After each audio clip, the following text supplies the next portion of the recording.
بسم الله الرحمن الرحيم. عن سلمان رضي الله تعالى عنه قال: خطبنا رسول الله صلى الله عليه وسلم في آخر يوم من شعبان فقال: يا أيها الناس قد أظلكم شهر عظيم مبارك، وقال: هو شهر المواساة.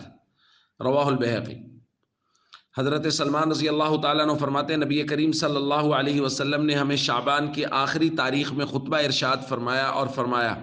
اے لوگو، تمہارے پاس ایک عظیم برکتوں والا مہینہ آ رہا ہے۔ اور پھر کچھ الفاظ کے بعد ارشاد فرمایا کہ یہ رمضان المبارک غمخاری کا مہینہ ہے۔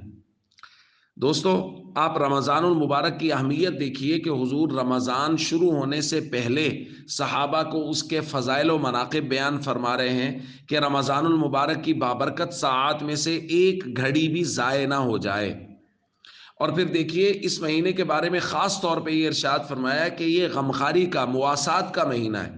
اور ہمارا بیان بھی چونکہ انفاق فی سبیل اللہ کا، زکوٰۃ وغیرہ کا چل رہا ہے کہ لوگوں کی غمخاری کرنا، ضرورت مند لوگوں کی ضرورت کو پورا کرنا، جس کے یہاں کھانے کی ضرورت ہے اس کے کھانے کی ضرورت کو پورا کرنا، مدارس، مساجد، یتامہ، مساکین، ان کی ضروریات کو پورا کرنا۔ اور بس اوقات ایسا ہوتا ہے کوئی انسان خود خرچ نہیں کر سکتا تو اس کے لیے یہ ہے کہ وہ کسی خرچ کرنے والے کو ترغیب دے دے، اس کو کہہ دے، بتا دے فلاں جگہ مدرسہ میں کام ہو رہا ہے، مسجد میں کام ہو رہا ہے، کسی یتیم مسکین کا حق ہے کہ اس کو آپ کچھ نہ کچھ پہنچا دیں، تو ترغیب دینے سے بھی پورا ثواب ملے گا۔